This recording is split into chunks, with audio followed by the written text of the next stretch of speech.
আসসালামু আলাইকুম। প্রিয় দর্শক, জাতীয় সংসদের বিরোধী দলের চিফ হুইপ এবং এনসিপির আহ্বায়ক জনাব নাহিদ ইসলাম আজকে সংসদে আমাদের রাষ্ট্রপতিকে নিয়ে বেশ ক্ষোভ ঝেড়েছেন, উষ্মা প্রকাশ করেছেন।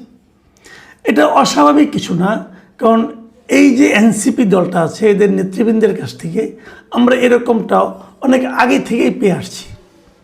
যখন তারা অন্তর্বর্তীকালীন সরকারের অংশ ছিলেন এবং যখন এই নাহিদ ইসলাম এই সরকারের একজন উপদেষ্টা ছিলেন, তখনও তারা কিন্তু এই আমাদের বর্তমান যে রাষ্ট্রপতি মিস্টার শাহাবুদ্দিন আহমেদ তাকে তার পদ থেকে সরিয়ে দেওয়ার জন্য নানা ধরনের চেষ্টা তারা করেছেন। সরকারের কাছে আবদার করেছেন, দাবি করেছেন, হুমকি দিয়েছেন, এমনকি বঙ্গভবনের সামনে যেয়েও তাকে উৎখাতের চেষ্টা করেছেন। তখন কিন্তু দেশে একটা নিয়মতান্ত্রিক সরকার ছিল, নিয়মতান্ত্রিক মানে একটা রেগুলার গভর্নমেন্ট ছিল, এবং সেই গভর্নমেন্ট দাবি করত যে তারা একটা সাংবিধানিক সরকার। তো একটা সাংবিধানিক সরকার থাকাকালে এই সমস্ত ছেলেমেয়েরা গিয়েছিল বঙ্গভবনের সামনে রাষ্ট্রপতিকে উৎখাত করার জন্য, এবং সেই সাংবিধানিক সরকার সেই উৎখাত প্রচেষ্টাকে প্রতিরোধ করার কোনো চেষ্টা করেছে বলে, মানে তাদেরকে ওখান থেকে সরিয়ে দেওয়া অথবা অন্য কিছু করেনি। একসময় তারা ক্লান্ত হয়ে ওখান থেকে চলে এসেছে, যখন দেখেছে যে তাদের সেই উৎখাত প্রচেষ্টায় দেশের প্রধানতম দল ওই সময়কার যারা বিএনপি, তাদের মাঝখান থেকে কোনো ধরনের ইতিবাচক সায় পাওয়া যায়নি। বরং তারা বলেছিলেন যে সাংবিধানিক ধারাবাহিকতা রক্ষা করার জন্য যিনি রাষ্ট্রপতি আছেন তার ওই পদে থাকা উচিত। তখন তারা হতাশ হয়ে চলে এসেছে, কিন্তু তাদের সেই প্রচেষ্টা কিন্তু অব্যাহত আছে, অব্যাহত থাকতেই পারে। কিন্তু সেই প্রচেষ্টার প্রকাশটা কি, সেটা হলো ইম্পর্টেন্ট কথা। আপনি বলতেই পারেন যে এই রাষ্ট্রপতি থাকা উচিত না, আপনি বলতেই পারেন, রাষ্ট্রপতির কাছে আহ্বান জানাতে পারেন, আপনি থাকা উচিত না, আপনি চলে যান, আপনি বলতে পারেন। কিন্তু এই প্রকাশটা, এই যে অনুভূতিটা, এই যে ক্ষোভটা, এই যে আকাঙ্ক্ষাটা, এটা প্রকাশের প্রক্রিয়াটা কি হবে? দেখুন, দেশে এখন একটা প্রধানমন্ত্রী আছেন, একটা সরকার আছেন। তারেক রহমানকে আপনার পছন্দ নাও হতে পারে, আপনি বলতেই পারেন আমি তারেক রহমানকে প্রধানমন্ত্রী হিসাবে পছন্দ করি না। কিন্তু আপনি যদি তারেক রহমানকে উৎখাত করার জন্য তার বাসভবনের সামনে যে ঢিল পাটকেল ছুড়েন এবং বলে তাকে উৎখাত আজকে করেই ছাড়বো, তখন রাষ্ট্রের কি দায়িত্ব হবে? তখন রাষ্ট্রের দায়িত্ব হবে আপনাকে প্রতিহত করা। এটাই নিয়ম। কারণ তারেক রহমান একটা নিয়মতান্ত্রিক পদ্ধতিতে, সাংবিধানিক পদ্ধতিতে এদেশে একজন নির্বাচিত প্রধানমন্ত্রী, তাকে আরেকটা নির্বাচনের মাধ্যমে উৎখাত করা যাবে, এছাড়া নয়। আর এছাড়া আপনি করতে পারেন, যদি সারা দেশের মানুষকে ঐক্যবদ্ধ করে, সারা দেশের মানুষের ক্ষোভ নিয়ে আন্দোলন তৈরি করে আপনি যদি করতে পারেন, করতে পারবেন। যেমনটা নাকি শেখ হাসিনাকে করা হয়েছিল, যেমনটা নাকি এরশাদকে করা হয়েছিল, সেইভাবে আপনি করেন পারলে, যদি ক্ষমতা থাকে। না হলে আপনি তো এরকমভাবে মানে যা তা বলে গালাগালি করতে পারেন না ভাই। কিন্তু নাহিদ ইসলাম সাহেব এই কাজটা করেছেন জাতীয় সংসদে বসে দাঁড়িয়ে। জাতীয় সংসদ কিন্তু একটা পবিত্র জায়গা, সেই জায়গায় দাঁড়িয়ে আপনি যেভাবে কথা বলেছেন, সে কথাগুলো আমি বলবো, একটু আপনাদেরকে আমি শোনাবো। আপনারা নিশ্চয়ই মধ্যে পড়েছেন, তারপর আমি একটু শোনাবো, কারণ তার কিছু কিছু বাক্যকে আমি একটু বিশ্লেষণ করার চেষ্টা করব। উনি যে প্রক্রিয়া করেছেন সে প্রক্রিয়া আমি মনে করি উনি কাজটা ঠিক করেননি, এটা শোভন হয়নি। কারণ মাথায় রাখতে হবে, এই জিনিসগুলো কিন্তু একসময় ডকুমেন্ট হয়ে থাকবে। আজকে থেকে 30 বছর, 40 বছর, এমনকি 100 বছর পরেও সংসদে কে কী বলেছেন সেগুলো ডকুমেন্ট হয়ে থাকে। ওনার কথার মধ্যে যুক্তি কতটুকু আছে দেখুন। উনি রাষ্ট্রপতির এই যে অধিবেশনটা চলছে, এটা রাষ্ট্রপতি একটা ভাষণ দিয়েছেন। রাষ্ট্রপতি ভাষণ দেন, সংসদ যখন বসে, প্রথম যখন অধিবেশনটা বসে সেই অধিবেশনে উনি একটা ভাষণ দেন। এবং প্রতি বছর বছরের শুরুতে যখন একটা অধিবেশন বসবে, যেমন আগামী বছর যদি জানুয়ারিতে কোনো অধিবেশন বসে, অথবা 2027 সালে প্রথম যেদিন অধিবেশন বসবে, সেটা জানুয়ারিতে হোক, ফেব্রুয়ারিতে হোক, যখনই হোক, সেই অধিবেশনে রাষ্ট্রপতি একটা ভাষণ দেবে। সেই ভাষণে কি থাকে সাধারণত? সেই ভাষণে থাকে দেশের বর্তমান অবস্থা, এই সরকারের অবস্থা, সরকার কি করছে না করছে, এগুলি সম্পর্কে তিনি একটা ধারণা জনগণকে দেন, সংসদকে দেন। এবং বলাই বাহুল্য, এই ভাষণটা উনি নিজে লেখেন না, এই ভাষণটা সরকার লিখে দেয়। মানে আমাদের দেশে যে রাষ্ট্রপতির যে ক্ষমতা, সেই ক্ষমতা অনুযায়ী রাষ্ট্রপতির ভাষণটাও সরকারের পক্ষ থেকে লিখে দেওয়া হয়, উনি যে কেবল আনুষ্ঠানিকতার মাধ্যমে পড়েন জিনিসটা। আমাদের এই প্রথম অধিবেশনে এই ভাষণটা দেওয়ার পর যারা সংসদ সদস্য থাকেন এরা সবাই পর্যায়ক্রমিকভাবে এই রাষ্ট্রপতির ভাষণের উপর ধন্যবাদ প্রস্তাবের নিয়ে আলোচনা করেন। আমাদের নাহিদ ইসলাম সাহেব কী করেছেন, উনি প্রথমেই বলেছেন আমি রাষ্ট্রপতি প্রেসিডেন্ট শাহাবুদ্দিনের বক্তব্য আমি শুনিনি। তো শুনেন না তো দাঁড়াইছেন কেন? আপনি যে ভাষণ শুনেননি সেই ভাষণের উপর আনা ধন্যবাদ প্রস্তাবের আলোচনা দাঁড়িয়েছেন কেন? আপনি তো দাঁড়ানোর কোনো একটি, আপনি তো শুনেনি না এটা। এবং তারপরে উনি আরও বলেছেন যে এ নিয়ে আমার বলার কোনো আগ্রহ নাই। তো আগ্রহ নাই তো খারাই গেছেন কেন ভাই? তো আগ্রহী নেই, চুপচাপ থাকেন, বলেন এই ভাষণ আমি শুনি নাই, এটি নিয়ে আমি কোনো আলোচনা করবো না।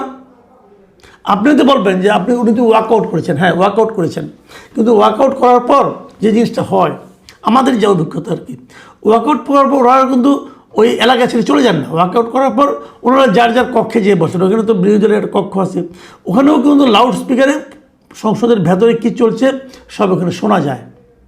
তো উনি তো শুনেছেন, হয়তো প্রতিবাদ স্বরূপ ওয়ার্কআউট করেছেন। সেই প্রতিবাদটা কেন, কী কারণে, এটা আমার কাছে এখনও বোধগম্য হয় নাই। যখন ওরা করেছেন, করতেই পারেন, এটা একটা সংসদীয় রীতি। কিন্তু আপনি যেটা নিয়ে শুনেন নাই সেটা নিয়ে আলোচনা করার জন্য দাঁড়িয়েছেন কেন?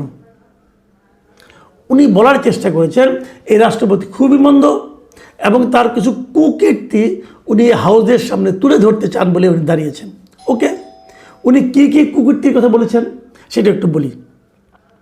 ওনার ভাষায় উনি বলেছেন যে এই শাহাবুদ্দিনকে, মানে নাম ধরে বলেছেন ভাই নামটা একটু বললো, কিন্তু বয়সেও আপনার বাপদাদা সমান হবে, বাপের সমান হবে, তাই না? একটা বয়স্ক লোককে সম্মান করুন। আচ্ছা, শাহাবুদ্দিনকে দুদকের কমিশনার করা হয়েছিল 3টি অ্যাসাইনমেন্ট দিয়ে। অ্যাসাইনমেন্ট 3টা কী কী? খালেদা জিয়া ও তারেক রহমানকে দুর্নীতির অভিযোগে শাস্তি নিশ্চিত করা, পদ্মা সেতু দুর্নীতির অভিযোগ থেকে আওয়ামী লীগকে ক্লিনচিট দেওয়া, মঈনুদ্দিন ফখরুদ্দিনের আমলে আওয়ামী লীগের বিরুদ্ধে হওয়া দুর্নীতির মামলা থেকে শেখ হাসিনা ও আওয়ামী লীগ নেতাদের মুক্তি দেওয়া। এই 3টা কাজ শাহাবুদ্দিন সাহেব করেছেন। এই 3টা কাজের সঙ্গে আর কেউ জড়িত ছিলেন না। পুরো দায় আপনি শাহাবুদ্দিন আহমেদকে দিয়ে দিলেন। শাহাবুদ্দিন আহমেদকে পুরো কাজগুলো করার মতো অবস্থানে তখন ছিলেন।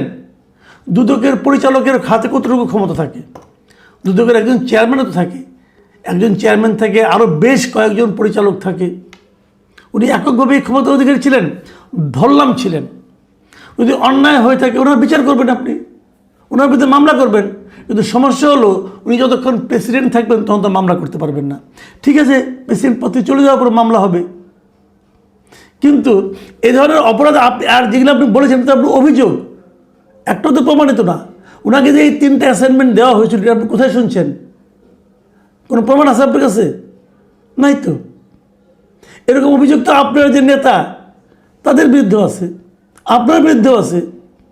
যে ডক্টর ইউনূসের সঙ্গে আপনি ছিলেন, ডক্টর ইউনূসের বিরুদ্ধেও আছে। তাহলে ডক্টর ইউনূস যখন প্রধান উপদেষ্টা হন তখন তো তিনি অলরেডি কনভিক্টেড, এবং সেই মামলা, যে মামলা তার বিরুদ্ধে কনভিকশন হয়েছে, উনি সেই মামলার মানে যে সাজা হয়েছিল উনি সাজা দিয়েও দিয়েছেন। মানে জেল কাটেন নাই, যে ক্ষতিপূরণ ওনার কাছে চাওয়া হয়েছিল উনি সেটা দিয়েও দিয়েছেন। তার মানে উনি নিজের অপরাধ স্বীকার করেছেন। তখন তো আপনার কোনো ঝামেলা হয় নাই ভাই। দেখুন, একটা কথা বলি, এবং আমি আরেকটা কথা বলি। উনি আরেকটা বলেছেন কি, আমাদের দুর্ভাগ্য এই দুর্নীতিবাজ, মিথ্যুক, অপদার্থ এখনও বাংলাদেশের প্রেসিডেন্ট। একটা প্রেসিডেন্টকে আপনি এই ভাষায় বলতে পারেন না। উনি মিথ্যুক কীভাবে, অপদার্থ কীভাবে প্রমাণ করেন তো? আপনি করেন। আপনি যদি হয়, অনেক সময় মিথ্যুক এবং অপদার্থরা সবাইকে তাই মনে করে, এটা এক সময় হয়, কিন্তু আপনি এভাবে যে বললেন কথাটা, একটা কথা মাথায় রাখবেন ভাই, রাষ্ট্রপতি কেবল একটা ব্যক্তি না, রাষ্ট্রপতি একটা প্রতিষ্ঠান, এটা একটা ইনস্টিটিউশন। এটা সব দেশে এভাবে মানা হয়। যে সমস্ত দেশগুলো পার্লামেন্টারি সিস্টেমে চলে সেখানে রাষ্ট্রপতিকে একটা ইনস্টিটিউশন হিসেবে মানা হয়। ভারতের কথা ভাবেন, উদাহরণ দিয়ে বলি, ভারতে 2014 সালে যখন বিজেপি ক্ষমতায় আসলো তখন কংগ্রেসকে হারিয়ে তো আসলো। তখন কংগ্রেস কর্তৃক নির্বাচিত রাষ্ট্রপতি ছিলেন প্রণব মুখার্জি। তখনও প্রণব মুখার্জির মেয়াদ আরও কয়েক বছর বাকি ছিল। বিজেপি কিন্তু প্রণব মুখার্জিকে সরিয়ে দেয়নি। প্রণব মুখার্জি ওনার পুরো মেয়াদ শেষ করে তারপরে নেমেছেন। এবং তখন কিন্তু প্রণব মুখার্জি কংগ্রেসের হয়ে আন্দোলন করেন নাই। কারণ বাংলাদেশে এবং পৃথিবীর সব দেশেই মানে এই সমস্ত আপনার পার্লামেন্টারি সিস্টেম গণতন্ত্রে রাষ্ট্রপতি একজন নির্দলীয় লোক, যে কারণে রাষ্ট্রপতি হওয়ার আগে ওনাকে সকল দলের সঙ্গে তার সম্পর্ক ছেদ করে আসতে হয়। এবং আমাদের এই রাষ্ট্রপতিও কিন্তু উনি আগে আওয়ামী লীগের সঙ্গে ছিলেন, উনি আওয়ামী লীগের সঙ্গে সম্পর্কে ছেদ করে এসেছেন। এবং আগামীতে যখন বিএনপি কোনো রাষ্ট্রপতি নির্বাচন করবেন তখন বিএনপি কিন্তু একই কাজ করবেন। হয়তো উনি ওনার দলের কোনো সিনিয়র লিডারকে রাষ্ট্রপতি বানাতে চাইবেন, কিন্তু ওই সিনিয়র লিডার কিন্তু রাষ্ট্রপতি ইলেকশন করার আগ মুহূর্তে, নমিনেশন সাবমিট করার আগ মুহূর্তে ওনার দল থেকে পদত্যাগ করে নমিনেশন সাবমিট করতে হবে। এটাই নিয়ম। এখন তারও বিরুদ্ধে কোনো অভিযোগ থাকতে পারে। এখন তার অভিযোগ থাকলে সেটা নিয়ে আপনি এবার আলোচনা করবেন। একটা লোককে তো আপনাকে ছাড় দিতে হবে ভাই। দেখেন রাষ্ট্রপতি কে, আমি একটু বলে শেষ করি। বাংলাদেশে যে সংবিধান আছে এখন পর্যন্ত, যেহেতু নতুন সংবিধান এখন হয়নি, সংবিধান সংশোধিত হয়নি, পরিবর্তনও হয়নি, কাজে আমরা ওই সংবিধানটাই মানব। এবং আগের যে ইউনূস সরকার তারাও এই সংবিধানটাকে মেনেছেন বলে দাবি করেছেন, বাট মানেন নেই, আসলে অনেক ফাঁকিঝুঁকি মারছেন। যাও, সে আলোচনা যাচ্ছি না। আমাদের এই সংবিধানের 48-এর 2 অনুচ্ছেদে কী বলা হয়েছে? বলা হয়েছে রাষ্ট্রপ্রধান রূপে রাষ্ট্রপতি রাষ্ট্রের অন্য সকল ব্যক্তির ঊর্ধ্বে স্থান লাভ করিবেন। মানে উনি কিন্তু নাহিদ ইসলামের লেভেলের লোক না রে ভাই। উনি সকল এই দেশে যত লোক আছে সকলের উপরে ওনার স্থান। আপনি সকলের উপরে যার স্থান, তাকে আপনি গালাগাল করছেন নিচে বসে বসে। এটা একমাত্র মূর্খ, উন্মাদ অথবা শিশুরাই করতে পারে। আপনি শিশুরও আমি বুঝতে পারছি, বাকি দুটো নিয়ে আমার কোনো প্রশ্ন নাই, কারণ আমি জানি না আপনি কোনটা। এছাড়া করা সম্ভব না। আচ্ছা ঠিক আছে, আপনি দাবি করছেন রাষ্ট্রপতিকে সরাই দিতে হবে, দেন সরাইয়া কোন আইনে দিবেন? রাষ্ট্রপতিকে অভিশংসনের একটা নিয়ম আছে, সেই নিয়মটা কি সেটাও সংবিধানে লেখা আছে। যদি রাষ্ট্রপতি সংবিধান লঙ্ঘন করেন অথবা গুরুতর কোনো অসদাচরণ করেন, এরকম অভিযোগ থাকলে তাকে অভিশংসিত করা যাবে। কিন্তু সেজন্য কি করতে হবে? 151 জন সদস্যের স্বাক্ষরে, 151 কিংবা তার চেয়ে বেশি স্বাক্ষরে অভিযোগটাকে লিপিবদ্ধ করতে হবে, করে সেটা স্পিকারের কাছে দিতে হবে। স্পিকার সেটা বিচার বিশ্লেষণ করবে, করে 14 দিন পরে এবং 30 দিনের আগে, এই সময়ের মধ্যে উনি এটা নিয়ে আলোচনা করবে সংসদে। আলোচনা করার পর ভোট হবে এবং সেই ভোটে 2/3 লোকের সাপোর্ট লাগবে, তারপর উনি অভিশংসিত হবেন। তো আপনি প্রস্তাব আনেন না ভাই। আপনি যদি মনে করেন যে এই ঘটনা লোকটা খারাপ, ওকে ফাইন, আপনি এই প্রস্তাবটা আনেন। হ্যাঁ, আপনার আনতে গেলে তো 151 জন লাগে মিনিমাম, সমস্যা নাই। আপনারা তো 77 জন আছেন তো। তারপরে আর আপনি ওই 84 জনের সাক্ষ্য নিয়ে আসেন।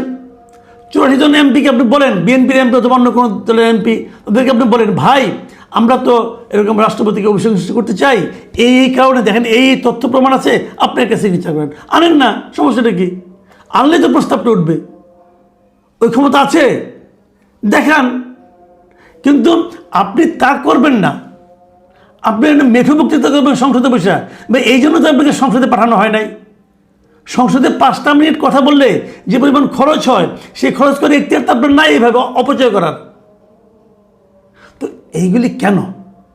রাষ্ট্রপতিকে আপনি আরেকটা কারণে অপসারণ করতে পারেন, যদি তার শারীরিক বা মানসিক অসামর্থ্য প্রমাণিত হয়। আবার সেই অভিযোগ খেলে তুললেই হবে না, সেই অভিযোগ তুলতে হবে। তুললে পরে স্পিকার করবে কি, একটা মেডিকেল বোর্ড গঠন করবে। সেই মেডিকেল বোর্ডে রাষ্ট্রপতিকে আসতে বলবে, আপনি এখানে আসেন। মেডিকেল বোর্ড ওনাকে পরীক্ষা নিরীক্ষা করবে, করে যদি মনে করে যে উনি শারীরিক বা মানসিকভাবে অসামর্থ্য, কেবল তাহলেই এটাকে নিয়ে আলোচনা করবেন এবং সংসদে তুলবেন। সংসদে তখন যদি 2/3 ভোট হয়, তখন উনি ওনার বিরুদ্ধে যায়, তখন উনি অপসারিত বলে বিবেচিত হবেন। ভাই এত সহজ না রে ভাই, এটা কি ওই পাইছেন নাকি, রাজু পাইছেন, রাজু চত্বর পাইছেন? আপনাকে সংসদে পাঠানো হয়েছে এগুলি করার জন্য? রাষ্ট্রপতি, আবারও বলছি, রাষ্ট্রপতি একটা প্রতিষ্ঠান, ব্যক্তিটার কথা খেয়াল করে লাভ নাই। এখন বিএনপি, আপনার কথা অনুযায়ী বিএনপি উত্তর দেবে, হ্যাঁ ঠিক আছে আমরা করবো। তো বিএনপি এর মধ্যে এই দুটার মধ্যে কোনো একটা ধারণা তো তাকে দিতে হবে। অথচ দেখেন, আপনারা যেরকম গোয়ার্তুমি করেন, রাষ্ট্রপতি নিজে কি বলেছেন? উনি কিন্তু একবার রয়টার্সের একটা ইন্টারভিউতে বলেছিলেন, যদি বিএনপি চায়, যদি বিএনপি মনে করে তারা এই রাষ্ট্রপতিকে রাখতে চায় না, অথবা এই রাষ্ট্রপতির সঙ্গে কাজ করতে অস্বাচ্ছন্দ্য বোধ করছে, যদি এরকম চায় বিএনপি, তাহলে উনি নিজের থেকে পদত্যাগ করবেন। ভাই, এই যে সৌজন্যতা, এই যে ভদ্রতা, এটা বোঝার মতো ক্ষমতা মনে হয় আপনাদের নাই। চিৎকার চেঁচামেচি করে কাজ হয় না। একটা সিস্টেমে দেশ চলে, সংবিধান অনুযায়ী দেশ চলে, একটা নিয়মে চলে। আপনার ওই চিৎকার চেঁচামেচিতে দেশ চলবে না। আমার কথাগুলো তো রুড হয়ে যাচ্ছে, কিন্তু এটাই বাস্তবতা। হতে পারে আপনি বলবেন যে না এটা আমার রাজনীতি, হ্যাঁ তাও হতে পারে, হয়তো এটাই আপনার রাজনীতি, এটাই আপনার অস্বাচ্ছন্দ্য বোধ করেন আপনি, এতে হতে পারে। কিন্তু এই রাষ্ট্রপতি যখন নাকি আপনার শপথ নিতে হয়, তখন কিন্তু এই রাষ্ট্রপতির কাছে শপথ নিতে আপনার কোনো আপত্তি ছিল না।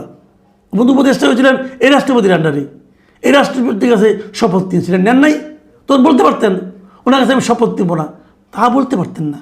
কারণ ওটা বললে ওই উপদেষ্টার নরম চেয়ারটা পেতেন না। আমি ওনাদেরকে বলি, এএনসিপির লিডারদেরকে বলি, ভাই জীবনে কি হতে চেয়েছিলেন জানি না, কিন্তু কোনোদিন মন্ত্রী হবেন, মানে উপদেষ্টা হবেন, অথবা এত দ্রুত এমপি হয়ে যাবেন, এই চিন্তা আপনারা করেন নাই। একটা সময়, একটা স্রোত আপনাদেরকে এখানে এনে দিয়েছে, যা দিয়েছে সেটাকে সদ্ব্যবহার করার চেষ্টা করুন। অপব্যবহার করে মানুষের কাছে নিজের অবস্থানটাকে দুর্বল করে দিয়েন না।